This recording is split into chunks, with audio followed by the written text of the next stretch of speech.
बिस्मिल्लाहिर्रहमानिर्रहीम। अस्सलाम वालेकुम स्टूडेंट्स, हमने अपने कल से कास्ट वॉल्यूम प्रॉफिट एनालिसिस का चैप्टर स्टार्ट किया हुआ था। उसकी कुछ थ्योरेटिकल डिस्कशन जो थी वो हमने कल की है। आज कुछ मज़ीद थ्योरेटिकल डिस्कशन मैं करूँगा, लेकिन इस पोर्शन में ज़्यादातर चीज़ें आपके न्यूमेरिकल से रिलेटेड आ रही हैं। यहाँ पे हम मुख्तसरन थ्योरेटिकली थोड़ी बहुत चीज़ें देखेंगे और साथ में फार्मूलाज मुख्तलिफ आएंगे, उनको आपने नोट डाउन कर लेना है, याद कर लेना है। वो आपको न्यूमेरिकल में एक्सप्लेन आसानी हो जाएगी। और जो इसकी थ्योरेटिकल डिस्कशन है वो थोड़ी बहुत आज हो जाएगी और साथ साथ फिर न्यूमेरिकल में हम उसको फर्दर कवर अप करते चलेंगे। तो स्टूडेंट, सबसे पहले हम बात कर रहे हैं ब्रेक इवन एनालिसिस की। तो स्टूडेंट, हमने इसके ऊपर ब्रेक इवन एनालिसिस के ऊपर बात हमने पहले भी की थी। कल भी ब्रेक इवन एनालिसिस के ऊपर बात हम कर चुके हैं कि बेसिकली आपका जो है कॉस्ट वॉल्यूम प्रॉफिट एनालिसिस है, लेकिन उसकी जो बेसिक फॉर्म है वो हमारे पास क्या है, ब्रेक इवन एनालिसिस है। इसको special case of cost volume analysis भी कहा जाता है। और ब्रेक इवन एनालिसिस में ब्रेक इवन पॉइंट जो है ये वो पॉइंट है जिसके ऊपर फर्म को कोई प्रॉफिट भी नहीं होता और ना ही फर्म को कोई लॉस होता है। The point at which the firm are no profit and not suffer any loss, that point is known as the break even point and that analysis is considered as the break even analysis. तो इसके बाद student, इसमें जो पहली calculation हमने करनी है वो है कंट्रीब्यूशन मार्जिन। इसको हम देखेंगे। स्टूडेंट, सबसे पहले जो चीज़ होती है वो क्लासीफाई करना होता है कास्ट को उनके बिहेवियर के मुताबिक फिक्स्ड और वेरिएबल कास्ट में, जिसके ऊपर कल हमने डिस्कशन की थी। तो सबसे पहले हम क्या करते हैं, कास्ट को फिक्स्ड और वेरिएबल में क्लासीफाई करेंगे with respect to the activity level. और जो मैन्युफैक्चरिंग बिजनेस हैं इनमें एक्टिविटी लेवल से मुराद यूनिट्स प्रोड्यूस्ड को लिया जाता है। और अब जब हमने अपना क्लासीफाई कर लिया कास्ट को, फिर अब हम इसमें इस बुनियाद पे अपने एक्टिविटी के को सामने रखते हुए देखेंगे कि हमारी कौन सी कास्ट जो है change in number of units के साथ चेंज हो रही हैं और कौन सी चेंज नहीं हो रही, कौन सी फिर फिक्स्ड है और कौन सी फिर वेरिएबल कास्ट है, उसका तयन हो जाता है। अब कंट्रीब्यूशन मार्जिन जो है या पर यूनिट, या इसको contribution simple unit contribution margin भी कहा जाता है, ये क्या है, बेसिकली ये आपकी एक्सेस ऑफ सेलिंग प्राइस है ओवर द वेरिएबल कास्ट। जितने से आपकी सेल प्राइस ज़्यादा होती है आपकी वेरिएबल कास्ट से, वो एक्सेस जो है वो आपकी कंट्रीब्यूशन मार्जिन कहलाती है। और ये जो कंट्रीब्यूशन मार्जिन होता है ये हमारी फिक्स्ड कास्ट को भी कवर अप करता है और इसी में से हमें प्रॉफिट भी मिल पाता है। इसको कैलकुलेट किस तरह से करते हैं, इसका फार्मूला आपको स्क्रीन पे नज़र आ रहा है। Contribution margin per unit is equal to sale price per unit minus total variable cost per unit. अब इसके बाद स्टूडेंट, इस कंट्रीब्यूशन मार्जिन से हम अपनी कंट्रीब्यूशन रेशो भी कैलकुलेट कर पाते हैं। बेसिकली कंट्रीब्यूशन मार्जिन को in the form of percentage express करना ऑफ द सेल प्राइस, वो क्या कराता है, कंट्रीब्यूशन मार्जिन रेशो कराता है। जब हम अपने कंट्रीब्यूशन मार्जिन को सेल प्राइस की परसेंटेज में एक्सप्रेस करते हैं तो वो हमारे पास कंट्रीब्यूशन मार्जिन रेशो बन जाती है। जैसा कि अभी आपको स्क्रीन के ऊपर नज़र आ रहा है, इसका भी formula contribution margin per unit को सेल प्राइस पर यूनिट के साथ डिवाइड करेंगे तो वो हमारे पास कंट्रीब्यूशन मार्जिन रेशो का आंसर कैलकुलेट हो जाएगा। स्टूडेंट, कंट्रीब्यूशन मार्जिन और कंट्रीब्यूशन मार्जिन रेशो को कैलकुलेट करने के बाद अब हमने कैलकुलेट करना होता है अपने ब्रेक इवन पॉइंट को। ब्रेक इवन पॉइंट को स्टूडेंट्स दो तरह से कैलकुलेट किया जा सकता है। Break even in number of units भी कैलकुलेट किया जा सकता है और ब्रेक इवन इन अमाउंट भी कैलकुलेट किया जा सकता है। तो अब ये ब्रेक इवन यूनिट्स में किस तरह से कैलकुलेट होगा स्टूडेंट, उसका फार्मूला आपको स्क्रीन पे मैं शो करवा रहा हूँ कि break even points in unit fix cost divided by contribution margin per unit. जो फिक्स कास्ट है उसको डिवाइड कर दे कंट्रीब्यूशन मार्जिन पर यूनिट जो भी आपने कैलकुलेट किया है। तो ये हमें बताएगा कि आपको अपना ब्रेक इवन पॉइंट को अवेल करने के लिए कम से कम ऐसे पॉइंट पे जाने के लिए कि कम आपको कोई प्रॉफिट और लॉस ना हो, कितने यूनिट सेल आउट करना है वो यहाँ से आप कैलकुलेट कर पाएंगे। इसके बाद स्टूडेंट नेक्स्ट हमारे पास है कि अगर डॉलर अमाउंट की फॉर्म में इसको कैलकुलेट करना है, फिर ये फार्मूला हम यूज़ करेंगे। सिंपल फिक्स कास्ट को पहले हम डिवाइड कर दे रहे थे कंट्रीब्यूशन मार्जिन पर यूनिट से, अब डिवाइड फिक्स कास्ट को कर देंगे कंट्रीब्यूशन मार्जिन रेशो के साथ, तो हमारे पास ब्रेक इवन इन अमाउंट कैलकुलेट हो जाता है। ये हमारे पास स्टूडेंट्स दो डिफरेंट फार्मूलाज हैं यूनिट्स और अमाउंट की फॉर्म में ब्रेक इवन को कैलकुलेट करने के।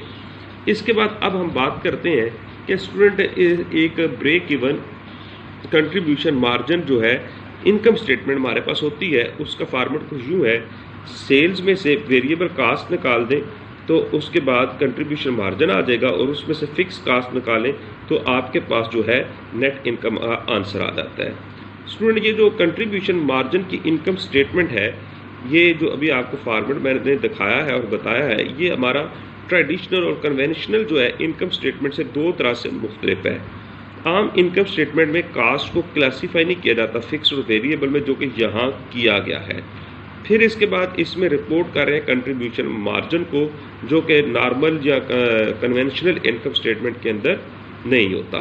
तो हमें मुख्तलिफ तरह की सिचुएशन में अपनी आसानी के लिए इस तरह की भी बाज़ का इनकम स्टेटमेंट हम डेवलप कर लेते होते हैं। इसके बाद स्टूडेंट हम बात करेंगे कि कॉस्ट वॉल्यूम प्रॉफिट चार्ट के ऊपर। स्टूडेंट जब हम अपने इस सारे डाटा को ग्राफ के ऊपर प्लॉट करते हैं और उसकी मदद से जो हमारे पास चार्ट बनता है उसको हम कास्ट वॉल्यूम प्रॉफिट चार्ट का नाम देते हैं। इस चार्ट को बनाने के लिए स्टूडेंट आपको अपना वॉल्यूम यानी एक्टिविटी लेवल जो है वो अलॉन्ग एक्स एक्सिस लेना है और हमारे पास जो अमाउंट है वो अलॉन्ग वाई एक्सिस आती है। अब मैं आपको इस चार्ट को एक्सप्लेन करता हूँ। यहाँ पे आपको दो कर्व्स नज़र आ रही हैं। ये स्टूडेंट ऊपर वाली जो कर्व है ये हमारी सेल्स की कर्व आ रही है। अब मुख्तलिफ 200 पे यूनिट सेल करेंगे तो क्या हमारे पास 200 यूनिट्स अगर सेल होते हैं तो अमाउंट कितनी बनेगी, ये कॉरस्पॉन्डिंग पॉइंट। इसी तरह 400 यूनिट सेल हो तो क्या सेल इन अमाउंट आएगी, ये हम कॉरस्पॉन्डिंग पॉइंट सारे इस तरह से लगा लेंगे तो हमारे पास ये सेल की जो है ये वाली सॉरी नीचे वाली जो है नीचे वाली जो ये कर्व है ये सेल कर्व है, ये आपके पास सेल कर्व जा रही है। इसी तरह आप टोटल कास्ट देख लेंगे। टोटल कास्ट में आपकी फिक्स कास्ट और वेरिएबल कास्ट आएगी कि हर एक पॉइंट के ऊपर कितनी टोटल कास्ट है, उसकी कर्व ये आपकी बन जाती है। अब स्टूडेंट ये दोनों कर्व जो है जिस पॉइंट पे एक दूसरे को इंटरसेक्ट करती हैं that point is known as the break even point.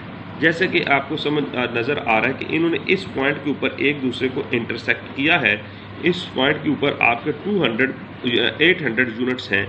800 units आप सेल आउट करेंगे तो आपको कोई प्रॉफिट और कोई लॉस नहीं होगा और इसके कॉरस्पॉन्डिंग वैल्यू जो है वो आपको यहाँ से ये मिल रही है 80,000 की। 80,000 आपके इस लेवल के ऊपर सेल होगी और 80,000 आपकी कास्ट होगी, लिहाजा आपको नो प्रॉफिट नो लॉस होगा। जब भी आप इस पॉइंट से नीचे जाएंगे आपको लॉस होगा और जब आप इस पॉइंट से ऊपर मूव करेंगे जितना जितना आपको प्रॉफिट होना शुरू हो जाएगा। तो स्टूडेंट ये देखें यहाँ पे आपकी ये जो सेल कर्व है ये बिलो आ रही है कास्ट कर्व से, यानी कास्ट आपकी हायर है तो डेफिनेटली आपको लॉस ही फिर होना है।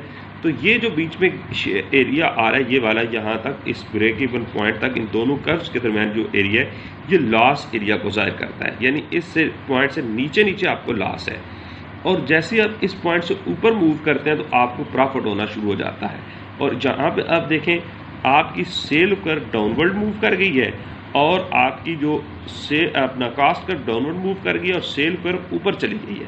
जब सेल बढ़ गई है तो डेफिनेटली अब आप प्रॉफिट में चले गए हैं। जितना जितना ऊपर जाएंगे उतना उतना आपको प्रॉफिट होता जाएगा।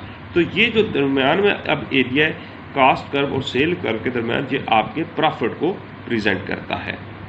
तो ये स्टूडेंट इसकी ग्राफिकल रिप्रेजेंटेशन थी जो मैंने आपके सामने शेयर की है।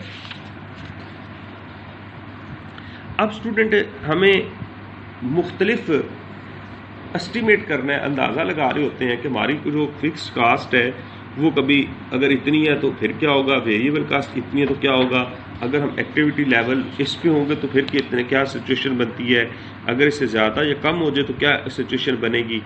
इस चीज़ को कवर अप करने के लिए, पूरा एनालिसिस करने के लिए हम क्या करते हैं, डिफरेंट इस सारे की वर्किंग करते हैं डिफरेंट एस्टीमेट्स के साथ। तो जैसे कि आप पहले भी आर्बन मैंने आपको बिजनेस फाइनेंस में ये पढ़ाया है, सिनेरियो एनालिसिस जिसको कहा जाता है, उसी तरह पैटर्न पे हम ये एनालिसिस कंप्लीट कर सकते हैं। ऑप्टिमिस्टिक है, लाइक्लीहुड है और पेमिस्टिक है। अब इन तीनों के ऊपर जो है आप इस एनालिसिस को रिपीट कर सकते होते हैं। आप जैसा एनालिसिस करना चाहे उस तरह इसको किया जा सकता है। अब हमने देखना है कास्ट वॉल्यूम प्रॉफिट एनालिसिस को अप्लाई हम किस तरह से करेंगे। तो स्टूडेंट सबसे पहले तो अब हम देखते हैं कि आप इनकम को कंप्यूट करेंगे for given sales and cost के। जो आपको क्वेश्चन के अंदर कास्ट और सेल्स दी जाएंगी उसकी मदद से आप इनकम को किस तरह से कैलकुलेट करते हैं। तो स्टूडेंट इसके लिए वही हम इनकम स्टेटमेंट का फार्मूला यूज़ करते हैं, कंट्रीब्यूशन इनकम स्टेटमेंट का, जो भी मैंने आपके साथ एक्सप्लेन भी किया, मज़ीद आपको मैं यहाँ पे ये शो करवा रहा हूँ। लेकिन अब इसके अपोजिट भी बात हो सकती है कि आपको एक टारगेटेड इनकम दे दी जाए और कहा जाए कि इसके लिए कितनी सेल करना पड़ेगी, तो वो भी इस एनालिसिस की मदद से मुमकिन होता है उसको कैलकुलेट करना। तो उसको कैलकुलेट करने के लिए आप क्या फार्मूला यूज़ करते हैं स्टूडेंट, उसके लिए फार्मूला आपको अब स्क्रीन पे मैं शो करवा रहा हूँ कि अगर आपको कहा जाए कि आपने ये इनकम अचीव करनी है, उस इनकम के लिए कितनी सेल होनी चाहिए, उसका फार्मूला आपके पास स्क्रीन पे है। Fix cost plus target pre tax income divided by contribution margin ratio. तो आपके पास टारगेटेड इनकम के लिए जो सेल्स रिक्वायर्ड सेल्स होगी उसका आंसर आप कैलकुलेट इस फार्मूले की मदद से कर लेंगे। इसके बाद स्टूडेंट हमें आफ्टर टैक्स जो है, प्री टैक्स की बात हमने कर ली है। अगर हम आफ्टर टैक्स इनकम कैलकुलेट करना चाहें तो फिर वो किस तरह से होगी, उसके लिए भी स्टूडेंट्स ये फार्मूला आपको भी मैं स्क्रीन के ऊपर शो कर रहा हूँ। ये fix cost plus target pre tax income divided by contribution margin per unit है। यहाँ पर कंट्रीब्यूशन मार्जिन पर यूनिट आपका आएगा, तो ये आपके पास यूनिट्स की फॉर्म में बात आ जाएगी। तो यूनिट्स को आप यहाँ से ले लेंगे। ऊपर जो बात हमने की है वो थी अमाउंट की फॉर्म में। अगर अमाउंट की में नहीं लेना चाह रहे, आप उसे यूनिट्स में कैलकुलेट करना चाह रहे हैं, तो फिर कंट्रीब्यूशन मार्जिन पर यूनिट से डिवाइड करना है। और अगर अमाउंट्स की फॉर्म में लेना चाह रहे हैं तो फिर आपने कंट्रीब्यूशन मार्जिन रेशो से डिवाइड करना है। तो आपके पास ये दो डिफरेंट फार्मूलाज हैं। इसके बाद स्टूडेंट हम बात करते हैं मार्जिन ऑफ सेफ्टी की। तो स्टूडेंट जो ब्रेक इवन पॉइंट से ज़्यादा आपकी जो सेल्स होंगी वो सेल्स आपकी मार्जिन ऑफ सेफ्टी कहलाती हैं। और इस मार्जिन ऑफ सेफ्टी को किस तरह से कैलकुलेट करते हैं, इसका फार्मूला भी आपको नज़र आ रहा है कि एक्सपेक्टेड सेल्स में से ब्रेक इवन सेल्स को माइनस करेंगे और डिवाइडेड बाय कर देंगे एक्सपेक्टेड सेल से। और मैंने भी आपको बताया मार्जिन ऑफ सेफ्टी क्या है कि ब्रेक इवन सेल से जितनी ज़्यादा एक्सेसिव आपकी सेल्स हैं वो आपका मार्जिन ऑफ सेफ्टी कहलाता है। The excess of expected sales over break even sales level is called margin of safety. इसके बाद स्टूडेंट सेंसिटिविटी एनालिसिस जब हमें करना पड़ता है कि कौन ये देखना कि हमारी सेल्स किस वेरिएबल के हवाले से ज़्यादा सेंसिटिव है, किसके हवाले से ज़्यादा चेंज होती है, उसके लिए हम सेंसिटिविटी एनालिसिस परफॉर्म करते हैं। उसके लिए हमें कौन सा फार्मूला यूज़ करना है वो भी आपको भी मैंने स्क्रीन पे शो करवा दिया है। Revise break even point in dollar is equal to revised fix cost, यानी अब आप डिफरेंट जो लेवल के ऊपर जा रहे हैं तो उसके लिए रिवाइज जो फिक्स कास्ट है वो ले लें और रिवाइज कंट्रीब्यूशन मार्जिन रेशियो से डिवाइड कर दें, तो आपके पास रिवाइज ब्रेक इवन पॉइंट आ जाएगा और इस तरह से आप अपना सेंसिटिविटी एनालिसिस कंप्लीट कर सकते हैं। इसके बाद स्टूडेंट हमने देखना यह कि एक फर्म जो होती है वो डिफरेंट प्रोडक्ट्स के अंदर डील कर रही होती है, डिफरेंट प्रोडक्ट्स के अंदर डील करती है। तो हम हर एक प्रोडक्ट के लिए जो है अपने पूरे सेल मिक्स के लिए जो है हर एक डिफरेंट प्रोडक्ट के लिए अपना डिफरेंट जो उसका ब्रेक इवन पॉइंट बनता है हर प्रोडक्ट का इंडिविजुअली भी कैलकुलेट कर सकते हैं। और जब इंडिविजुअल ब्रेक इवन हम कैलकुलेट कर लेते हैं तो फिर उनकी मदद से हम अपना fixed composite break even units भी कैलकुलेट किया जा सकता है। अब जब इंडिविजुअल बेसिस पे कैलकुलेट कर लेंगे तो आपको पता चल जाएगा कि इस यूनिट्स की मसलन बेसिक यूनिट के 4 यूनिट्स ब्रेक इवन पॉइंट पे हैं, 2 हैं और ये 1 यूनिट्स हैं। अब इनकी वेरिएबल कास्ट पर यूनिट तो हमें पहले पता है, हम हर एक की वेरिएबल यूनिट के साथ कास्ट से मल्टीप्लाई करके ओवरऑल सेलिंग प्राइस जो है वो कंपोजिट यूनिट्स की जो है वो कैलकुलेट कर लेते हैं। ये हमारे पास overall selling price composite units की आ गई है। और इसी तरह जब वेरिएबल कास्ट से मल्टीप्लाई करेंगे तो वेरिएबल कास्ट कंपोजिट यूनिट्स की आ जाएगी। कंपोजिट मीन इकट्ठा। अब इकट्ठे के लिए हमें जब ब्रेक इवन पॉइंट निकालना है तो वो उसका फार्मूला हमारे पास ये है, फिक्स कास्ट को डिवाइड कर देंगे कंट्रीब्यूशन मार्जिन पर कंपोजिट यूनिट्स। अब इसको डिवाइड करेंगे कंपोजिट यूनिट्स, आपके पास ब्रेक इवन के आ जाएंगे और इधर से ही हम देख सकते हैं कि इस कंपोजिट लेवल के ऊपर हमें कितने कितने यूनिट्स हर एक के सेल आउट करना है, वो भी हमारे पास कैलकुलेट हो जाएंगे। और फिर इसके बाद ब्रेक इवन यूनिट्स जो है, break even points in units calculate करने के लिए हम इस फार्मूला को यूज़ कर लेंगे। Break even points in unit is equal to fix cost divided by weighted average contribution margin. ये वेटेड एवरेज कंट्रीब्यूशन मार्जिन भी कैलकुलेट किया जा सकता है, इसके लिए वर्किंग है, लेकिन मैं अब आपको थ्योरेटिकली इतना नहीं इसमें लेके जा रहा। मैं जब न्यूमेरिकली इसको सॉल्व कराऊंगा तो वहाँ पे आपको ये चीज़ साथ साथ एक्सप्लेन मज़ीद कर दूंगा। तो स्टूडेंट्स, आज हमने एक ओवरलुक ले लिया है कि जो इस चैप्टर में हमारे पास डिफरेंट फार्मूलाज यूज़ होंगे। तो स्टूडेंट, आपने अब इन फार्मूलाज को ज़बानी याद कर लेना है कि किस चीज़ को कैलकुलेट करने का कौन सा फार्मूला हमने डिस्कस किया है। ये चीज़ आप याद कर लेंगे तो आपके लिए न्यूमेरिकल्स को करना आसान होगा। अगर ये चीज़ नहीं होगी तो फिर आप डाटा को भी नहीं समझ पाएंगे और आपको फिर फार्मूला अप्लाई करना भी नहीं आएगा। तो आज का मकसद मेरा सिर्फ और सिर्फ लेक्चर का क्या है कि आपको फार्मूला से गो थ्रू करवाना था, आपको ये आइडिया हो जाए कि इस चीज़ का कौन सा फार्मूला है, कौन सी चीज़ कैलकुलेट करनी है तो कौन सा फार्मूला अप्लाई किया जाता है। अब इन फार्मूलाज को अप्लाई किस तरह से करना है वो न्यूमेरिकल में हमने डिस्कस करना है, लेकिन वो तब तक नहीं होगा जब तक आपने इन फार्मूलाज को अच्छे तरीके से मेमोराइज़ नहीं करना। तो बराए मेहरबानी इनको अच्छे तरीके से मेमोराइज़ कर लें ताकि आपके लिए नेक्स्ट लेक्चर में न्यूमेरिकल्स को समझने में आसानी हो जाए। तो स्टूडेंट, आज के लिए हम यहीं पर स्टॉप करते हैं। ओके जी, अल्लाह हाफिज़, फ़ीमान अल्लाह।